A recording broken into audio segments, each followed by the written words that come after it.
반고흐 영혼의 편지. 많이 감탄해라. 태우에게. 네 편지를 보니 미술에 꽤 흥미가 있는 것 같구나. 좋은 일이다. 네가 밀레, 자크, 슈레이어, 랑비네, 프란스 할스 같은 화가들을 좋아한다니 나도 기분이 좋다. 마우베가 말했듯이 바로 그거다. 밀레의 만종, 정말이지 바로 그거라니까? 장엄하고 한마디로 시 그 자체인 작품이지. 너와 그림에 관해 더 많은 이야기를 나눌 수 있으면 좋겠구나. 지금은 편지로 이야기할 수밖에 없지. 가능한 한 많이 감탄해라. 많은 사람이 충분히 감탄하지 못하고 있다. 산책을 자주 하고 자연을 사랑했으면 좋겠다. 그것이 예술을 진정으로 이해하는 길이다. 화가는 자연을 이해하고 사랑해 평범한 사람들이 그것을 더 잘 볼 수 있도록 가르쳐주는 사람이다. 화가 중에는 좋지 않은 일은 결코 하지 않고 나쁜 일은 결코 할 수 없는 사람이 있다. 평범한 사람들 중에도 좋은 일만 하는 사람이 있듯이 말이다. 삶은 소중히 여겨야 할 값진 것. 태우에게. 이번에 내가 다녀간 것이 얼마나 기쁜 일이었는지 말해주고 싶어서 급히 편지를 쓴다. 꽤 오랫동안 만나지도 예전처럼 편지를 띄우지도 못했지. 죽은 듯 무심하게 지내는 것보다 이렇게 가깝게 지내는 게 얼마나 좋으냐. 정말 죽기 전까지는 말이다. 우리가 함께 보낸 시간은 우리 두 사람 모두 아직은 산자의 땅에 있다는 걸 확인시켜 주었다. 너와 함께 산책하니 예전의 감정이 다시 살아나는 것 같았다. 삶은 좋은 것이고 소중히 여겨야 할 값진 것이라는 느낌 말이다. 최근 내 생활이 더 보잘것없어지면서 삶 자체가 그다지 중요하지 않다는 비관적인 생각에 빠지기도 했다. 그러나 너와 함께 보낸 시간 덕분에 그런 생각을 떨쳐버리고 유쾌한 기분을 되찾을 수 있었다. 인간은 다른 사람들과 더불어 살아가면서 사랑을 느낄 때 살아야 할 이유를 알게 되고 자신이 무의미하고 소모적인 존재가 아니라 무언가 도움이 될 수도 있는 존재임을 깨닫게 되는 것 같다. 일하는 것이 금지된 채 독방에서 지내는 죄수는 시간이 흐를수록 오랫동안 굶주린 사람과 비슷한 고통을 겪게 된다. 나 역시 펌프나 가로등의 기둥처럼 돌이나 철로 만들어지지 않은 이상 다른 모든 사람이 그렇듯 다정하고 애정 어린 관계나 친밀한 우정이 필요하다. 아무리 세련되고 예의 바른 사람이라 할지라도 그런 애정이나 우정 없이는 살아갈 수 없으며 무언가 공허하고 결핍되었다는 느낌을 지울 수 없을 것이다. 이런 말을 하는 것은 내가 이번에 나를 찾아준 것이 참으로 고마웠기 때문이다.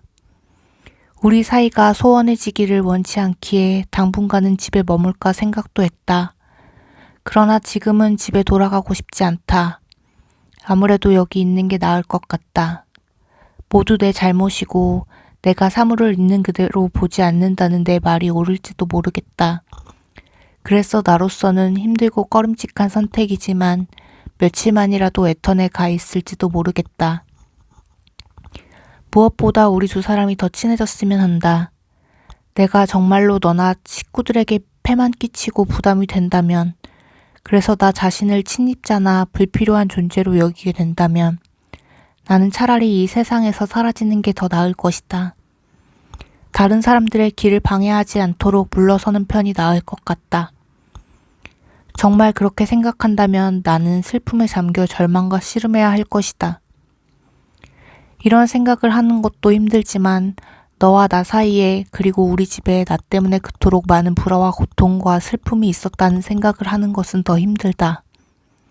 그게 정말이라면 더 이상 살지 않는 게 낫다고 생각한다. 나를 우울하게 만드는 이런 생각을 품고 오랜 시간을 지내다 보면 다른 생각도 떠오른다. 이것은 끔찍하고 소름 끼치는 꿈에 불과하며 시간이 흐르면 상황을 더 분명하게 이해하게 될지도 모른다는 생각이.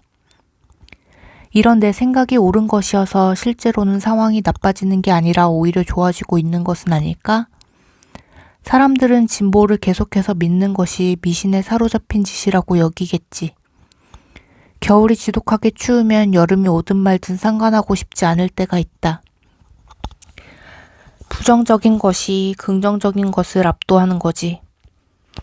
그러나 우리가 받아들이든 받아들이지 않든 냉혹한 날씨는 결국 끝나게 되어 있고 화창한 아침이 찾아오면 바람이 바뀌면서 해빙기가 올 것이다. 이처럼 늘 변하게 마련인 우리 마음과 날씨를 생각해 볼 때 상황이 좋아질 수도 있다는 희망을 품게 된다. 네가 떠난 후 밤거리를 걷다 집으로 돌아와 초상화를 그렸다. 잘 지내라. 새 장에 갇힌 새. 태호에게. 오랫동안 여러 이유로 침묵을 지켜왔는데 어쩔 수 없이 펜을 들었다. 그동안 너는 나에게 이방인이 되어버렸고 나도 어쩌면 내가 생각하는 것 이상으로 너에게 이방인이 되어버린 것 같다. 이렇게 지내지 않는 것이 우리 두 사람을 위해 좋을 텐데. 편지를 써야 한다는 생각만 들지 않았더라면 지금 이 편지도 쓰지 않았을 것이다. 편지를 쓸 수밖에 없게 만든 사람은 태호 바로 너다. 내가 50프랑을 보냈다는 소식이 애턴에서 왔더라. 그래서 그 돈을 받기로 했다. 물론 많이 망설였고 의기소침해지기도 했지만 내 상황이 막다른 골목에 이른 것 같으니 달리 어쩌겠니.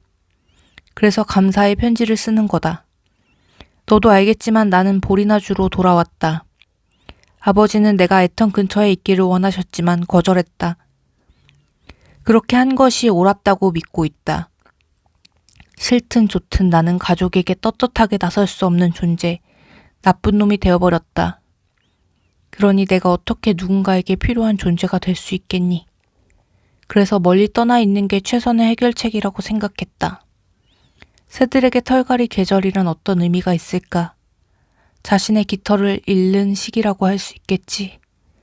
사람에게 비유하자면 실패를 거듭하고 불행하고 힘겨운 시기라고 할 수 있을 것 같다. 털갈이를 해야 새롭게 태어날 수 있으니 이 변화의 시기에 애착을 가질 수도 있겠지만 이 일이 공개적으로 이루어져서는 안 된다고 생각한다. 그리 유쾌한 일도 재미있는 일도 아니니 눈에 띄지 않도록 조심해야 할 것이다. 가족의 신뢰를 되찾을 희망이 있을까? 비록 아버지는 편견에서 완전히 벗어난 적이 없지만 다른 가족들은 훌륭한 사람들이니 천천히 관계가 회복될 가능성을 완전히 부정하지는 않겠다. 아버지와 사이가 좋아지면 다행이겠지만 그 이상은 기대도 하지도 않는다. 우선은 너와 나 사이의 관계를 회복하는 게 중요하겠지. 오해하기보다는 좋은 관계를 맺는 게 더 낫지 않겠니? 추상적인 이야기를 꺼내서 너를 괴롭히게 될지도 모르겠는데 인내심을 갖고 끝까지 들어주었으면 한다. 나는 정열적인 사람이다. 그래서 가끔은 좀 미안한 생각이 들 정도로 지나친 행동을 하기도 했지. 너무 성급하게 행동하는 바람에 조금 더 참았으면 하고 후회하는 일도 이따금 있었다. 하지만 다른 사람들도 가끔 무모한 행동을 하잖아. 그렇다고 어떻게 하겠니?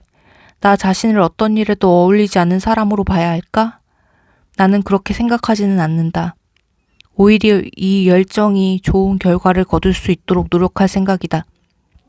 사람은 빵을 먹어야 살 수 있듯이 책에 대해 열정을 갖고 끊임없이 정신을 고양하고 탐구할 필요를 느낀다. 너도 이해할 수 있겠지? 다른 환경에서 살았을 때, 그러니까 예술 작품으로 둘러싸인 세계에서 살았을 때, 너도 알다시피 나는 그런 것에 거의 광적인 열정을 품었다. 집에서 멀리 떨어져 있는 지금도 그림의 나라에 대한 향수를 자주 느끼고 있다. 렘브란트나 밀레, 줄 디프레, 들라크루아, 밀레이, 마테이스, 마리스에 대해서 내가 잘 알고 있었다는 건 너도 기억하겠지? 안타깝게도 이제는 더 이상 그런 환경에 있을 수 없지만 영혼에 깊이 새겨진 것은 영원히 살아있어서 계속 그 대상을 찾아다닌다고 하잖니. 나는 향수병에 굴복하면서 나에게 말했다. 내 나라, 내 모국은 도처에 존재한다고. 그래서 절망의 무릎을 꿇는 대신 적극적인 멜랑콜리를 선택하기로 했다. 슬픔 때문에 방황하게 되는 절망적인 멜랑콜리 대신 희망을 품고 노력하는 멜랑콜리를 선택한 것이다. 그 후 진지하게 독서에 몰두했다. 성경, 줄 뮤슐레의 프랑스 역사, 지난 겨울에는 셰익스피어와 빅토르 위고의 책, 그리고 디킨스와 스토, 최근에는 아이스 켈로스와 좀 덜 고전적인 여러 작가들, 마이너 계열의 위대한 거장 등 다양한 책을 읽었다. 파브리티우스와 비다가 그 마이너 계열의 작가들에 포함되어 있다는 건 너도 알고 있겠지? 그런데 이처럼 무언가에 물떠고 있는 사람은 부주의해지기 쉬워서 이따금 엉뚱하거나 충격적이고 관습과 예절에 어긋난 행동을 하는 것처럼 보일 때가 있다. 사람들이 그것을 나쁘게 받아들이는 것은 유감스러운 일이다. 예를 들어 내가 외모에 신경 쓰지 않는다는 건 너도 알고 있지? 나도 그걸 알고 있고 또 그게 충격적일 수 있다는 점도 인정한다. 그런데 한번 생각해봐라. 내가 그렇게 하는 것은 단순히 외모를 가꾸는 일에 환멸을 느끼기 때문이 아니다. 한마디로 돈이 없기 때문이다. 게다가 이건 공부에 집중할 수 있도록 고독을 보장해주는 좋은 방법이기도 하다. 그런 고독이 너를 일에 몰두하게 하고 꿈꾸고 생각에 잠기게 할 것이다. 지난 5년 동안 나는 안정된 직장 없이 늘 공주에 몰린 채 방황해왔다. 너는 내가 그동안 뒷걸음질만 치면서 나약해져 아무것도 하지 않았다고 말할지도 모른다. 그러나 그 생각이 옳을까? 나도 이따금 밥벌이란 걸 했다. 그러지 못할 때는 친구들이 선의를 베풀어 도와주었지. 좋든 싫든 얻을 수 있는 것을 취하면서 어떤 식으로든 살아왔다. 내가 많은 사람의 신뢰를 잃었다는 건 맞는 말이다. 경제적인 형편도 좋지 않은 게 사실이고 내 미래가 처량한 것도 부인할 수 없고 더 잘할 수도 있었을 것이라는 말도 맞다. 생계 유지를 위해 노력했어야 할 시간을 낭비했다는 것도 맞는 말이고 공부가 상당히 허술하고 빈약하며 필요한 것을 모두 구하기에는 내가 가진 수단이 너무 보잘것없다는 말도 틀리지 않다. 그러나 그 모든 것이 사실이라고 해서 내가 점점 퇴보하면서 아무것도 하지 않았다는 결론이 바로 나올 수 있는 걸까? 왜 대학을 끝까지 마치지 않았느냐고, 왜 그들이 나에게 바라는 것을 계속하지 않았느냐고 물을 수도 있겠지. 그 문제라면 학비가 너무 비싸다는 대답밖에는 할 말이 없다. 게다가 대학을 나왔다고 해서 지금 내가 택한 길보다 더 나은 미래를 맞이했을 것 같지도 않다. 나는 지금 내가 선택한 길을 계속 가야 한다. 아무것도 하지 않는다면, 아무것도 공부하지 않고 노력을 멈춘다면 나는 패배하고 말 것이다. 묵묵히 한 길을 가면 무언가 얻는다는 게 내 생각이다. 나의 최종 목표가 뭐냐고 너는 묻고 싶겠지. 초벌 그림이 스케치가 되고 스케치가 유화가 되듯 최초의 모호한 생각을 다듬어감에 따라 그리고 덧없이 지나가는 최초의 생각을 구체화함에 따라 그 목표는 더 명확해질 것이고 느리지만 확실하게 성취되는 것이 아닐까? 그것은 예술가뿐 아니라 복음 전도자도 마찬가지라는 걸 알아야 한다. 이따금 밉살스럽고 전제적이며 격식만 따지는 오래된 학교로 볼 수 있다. 그곳에는 고통을 혐오하는, 한마디로 편견과 간섭의 갑옷을 입은 사람들이 있기 마련이다. 그들은 담당 구역의 일자리를 마음대로 주무르지. 또 자기 부하를 위해 일자리에 빨간 테이프를 붙여두고 자유로운 정신을 가진 사람을 내쫓으려 한다. 내가 현재 정상적인 직업이 없고 오랫동안 그런 직업을 갖지 않은 까닭도 일자리를 자신과 생각이 같은 자들에게 나눠주는 신사들의 생각과 내 생각이 달라서일 뿐이다. 그것은 그들이 독실한 신자인 체 하면서 나를 비난할 때 들먹이는 외모의 문제만은 아니다. 사실은 더 깊은 뿌리 깊은 문제가 있다. 정말이다. 이 모든 걸 고백하는 이유는 불평하기 위해서도 변명하기 위해서도 아니다. 그저 나의 기억을 너에게 들려주기 위해서다. 지난 여름 네가 마지막으로 찾아왔을 때 이곳 사람들이 마녀라 부르는 버려진 광산 근처를 산책한 적이 있었지. 그때 너는 레이스베이크에서 오래된 운하와 물방앗간 근처를 함께 산책했던 추억을 떠올리면서 우리가 예전에는 많은 것에 동의했었다는 말을 했지. 그리고 그때 이후로 형은 변했어. 더 이상 예전의 형이 아니야 라고 말했지. 그래. 그러나 나는 그 말에 흔쾌히 동의할 수 없다. 물론 예전에는 생활이 지금보다는 덜 어려웠고 미래도 그렇게 비관적이지는 않았다는 차이는 있겠지. 그러나 나의 내면이나 사물을 보는 방식에는 변함이 없다. 굳이 변한 것을 찾자면 당시에 내가 생각하고 믿고 사랑했던 것을 지금은 더 생각하고 더 믿고 더 사랑한다는 것이다. 그러니 내가 렘브란트, 밀레, 들라크루아 등 그 누구 또는 그 무엇에 열중하지 않는다고 생각한다면 그것은 오해다. 오히려 그 반대다. 세상에는 믿고 사랑할 만한 가치 있는 것들이 많다. 셰익스피어 안에 렘브란트가 있고 미술레 안에 코레조가, 빅토르 위고 안에 들라크루아가 있다. 또 복음 안에 렘브란트가 있고 렘브란트 안에 복음이 있다. 내가 올바르게 이해한다면 그것은 같은 것이다. 그것을 왜곡하지 말고 비교 대상을 독창적인 사람들의 장점 속에서 찾아야 한다는 사실도 잊지 마라. 제발 내가 포기했다는 생각은 하지 마라. 나는 꽤 성실한 편이고 변했다 해도 여전히 같은 사람이니까. 내 마음을 괴롭히는 것은 내가 무엇에 어울릴까? 내가 어떤 식으로든 쓸모 있는 사람이 될 수 있을까?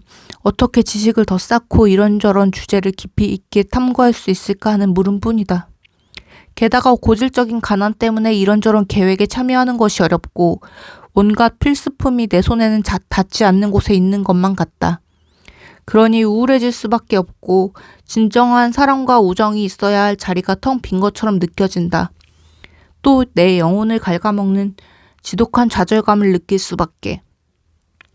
사랑이 있어야 할 곳에 파멸만 있는 듯해서 넌더리가 난다. 이렇게 소리치고 싶다. 신이시여, 얼마나 더 기다려야 합니까? 어쩌면 내 영혼 안에도 거대한 불길이 치솟고 있는지 모른다. 그러나 누구도 그 불을 쬐러 오지 않을 것이다. 지나치는 사람들이 볼 수 있는 것이라곤 굴뚝에서 나오는 희미한 연기뿐이거든. 그러니 그냥 가버릴 수밖에. 그렇다면 이제 어떻게 해야 할까? 온 힘을 다해 내부의 불을 지키면서 누군가 그 불 옆에 와서 앉았다가 계속 머무르게 될 때까지 끈질기게 기다려야 할까? 그렇게 하려면 얼마나 끈질겨야 할까? 믿음이 있는 사람은 빠르든 늦든 오고야 말 그때를 기다리겠지. 모든 일이 좋지 않게 진행되고 있다. 과거에도 오랫동안 그랬고 미래에도 계속 그럴 것 같다. 그러나 모든 일이 잘못된 후에는 다시 좋아지게 될지도 모르지. 물론 그걸 계산하고 기다리고 있는 것은 아니다. 그런 일이 일어나지 않을 수도 있겠지. 그래도 더 나은 변화가 온다면 나는 그걸 얻은 것으로 생각할 때고 기뻐하면서 이렇게 말할 것이다. 그래, 결국에는 뭔가 되고야 마는구나.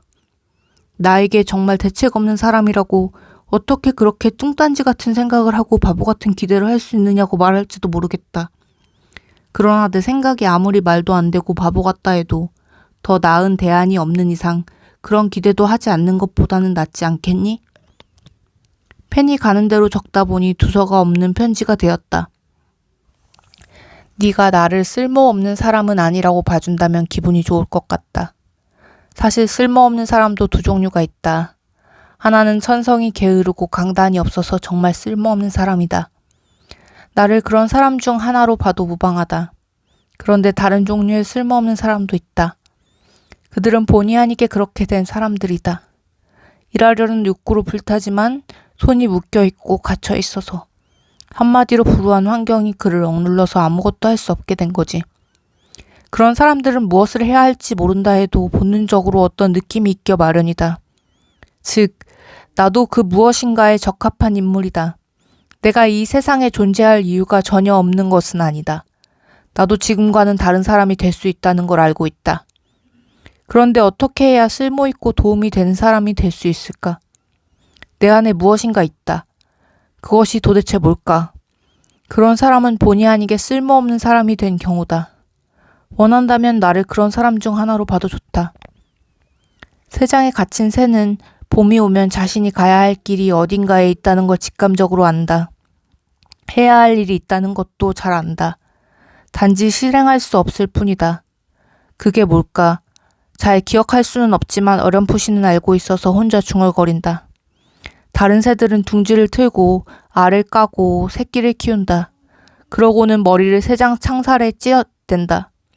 그래도 새장문은 열리지 않고 새는 고통으로 미쳐간다. 저런 쓸모없는 놈 같으니라고. 지나가는 다른 새가 말한다. 얼마나 게으르냐고. 그러나 갇힌 새는 죽지 않고 살아남았다. 그의 마음 깊은 곳에서 일어나는 일은 밖으로 드러나지 않는다. 그는 잘하고 있고 햇빛을 받을 때면 꽤 즐거워 보인다. 철새가 이동하는 계절이 오면 우울증이 그를 덮친다. 필요한 건 모두 가지고 있지 않느냐고 그를 새장에 가둔 아이들이 말한다. 벼락이 떨어질 듯이 어두운 하늘을 내려다보는 그에게 자기 운명에 반발하는 외침이 들려온다. 나는 갇혀있다. 내가 이렇게 갇혀있는데 당신들은 나에게 부족한 것이 없다고 한다. 바보 같은 사람들, 필요한 건 이곳에 다 있다. 그러나 내가 다른 사처럼 살 수 있는 자유가 없지 않나. 본의 아니게 쓸모없는 사람들이란 바로 새장에 갇힌 새와 비슷하다. 그들은 종종 정체를 알 수 없는 정말이지 끔찍한 새장에 갇혀 있어서 아무것도 할 수가 없다. 해방은 뒤늦게야 오는 법이다. 그동안 당연하게든 부당하게든 손상된 명성, 가난, 불우한 환경, 역경 등이 그를 죄수로 만든다. 그를 막고 감금하고 매장하는 것이 무엇인지는 분명하게 지적할 수 없다. 그러나 정확히 표현하기 어려운 창살, 울타리, 벽 등을 느낄 수는 있을 것이다. 이 모든 것이 환상이고 상상에 불과할까? 나는 그렇게 생각하지 않는다. 그래서 이렇게 묻곤 한다. 신이시여, 이 상태가 얼마나 오래 지속될까요? 언제까지 이래야 합니까? 영원히? 이 감옥을 없애는 게 뭔지 아니?